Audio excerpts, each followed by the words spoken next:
If you'd walked or looked up at the ridges around us here in Southwest Virginia a century ago in late June, you might have thought winter had returned overnight.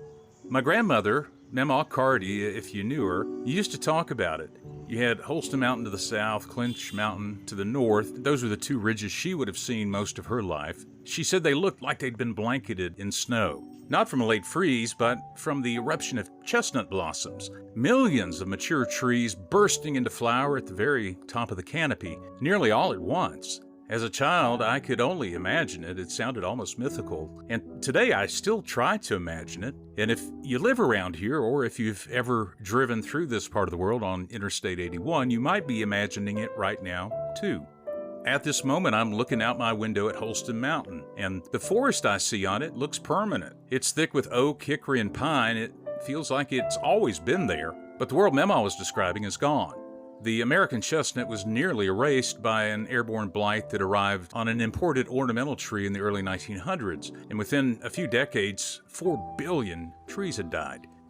The mountains didn't turn into a wasteland. The oaks and pines happily filled the gaps. Life went on. But the landscape changed completely, and nobody living here today voted for that change. We just inherited a diminished forest, called it natural, and forgot what the white ridge lines looked like.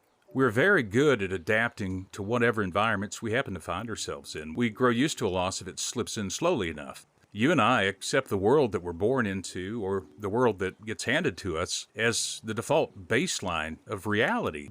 But I think these new digital environments we've built seem to shape our inner lives exactly the way physical forests might shape that ridge over there. And right now we might be living through a different kind of blight, one that isn't taking our trees, but the quiet spaces required to look after them.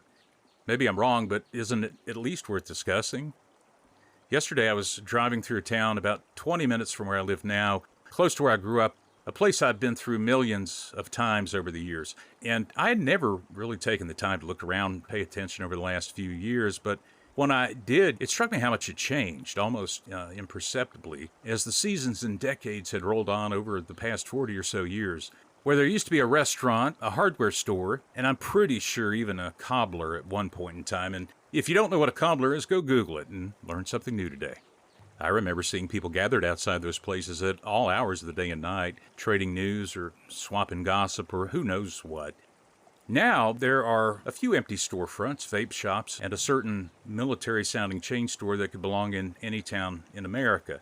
That fabric of local life has mostly faded, though, at least in that town. The sidewalks felt quieter, the sense of place a bit thinner, and almost as though the town's center of gravity had drifted out towards the interstate.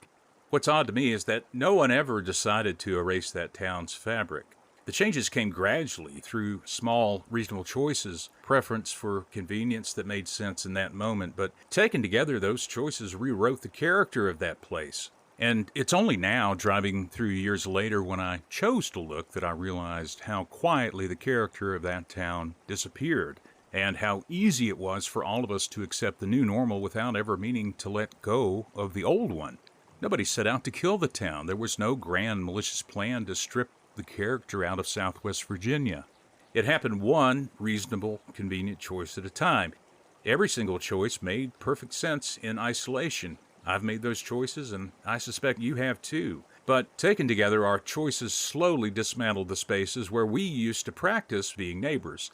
A computer screen doesn't require you to look someone in the eye. Those frictionless transactions that businesses crave don't demand patience, let alone neighborly tolerance, or maintaining a relationship with somebody you didn't necessarily choose to live next to.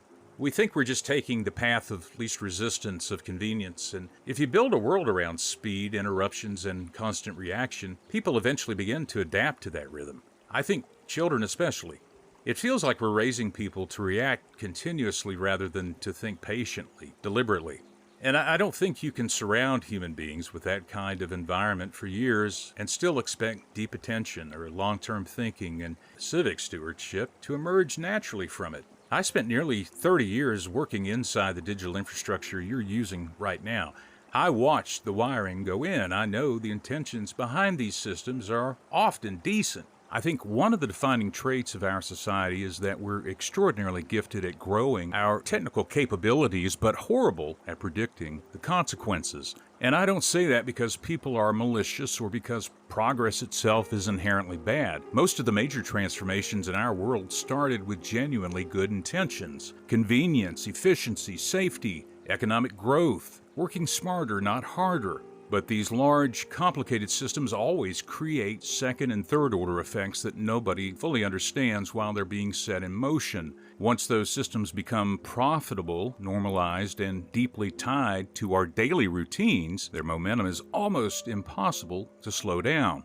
There's an old phrase we've all heard 1,000 times. Just because we can doesn't mean we should. It sounds a bit like a cliche now. Maybe you've seen the first Jurassic Park, but honestly, I'm starting to think modern history is, in many ways, the story of human beings repeatedly ignoring that exact warning.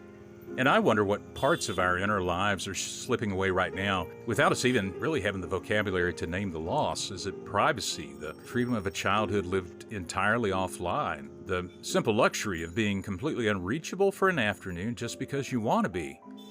We don't have to accept every convenience handed down to us by default. We are allowed to choose. We are allowed to draw borders around our days. And we are allowed to say that certain corners of our lives, our families, our attention, our local communities, are worth protecting. The forest on that mountain over there changed before anybody realized what was being lost.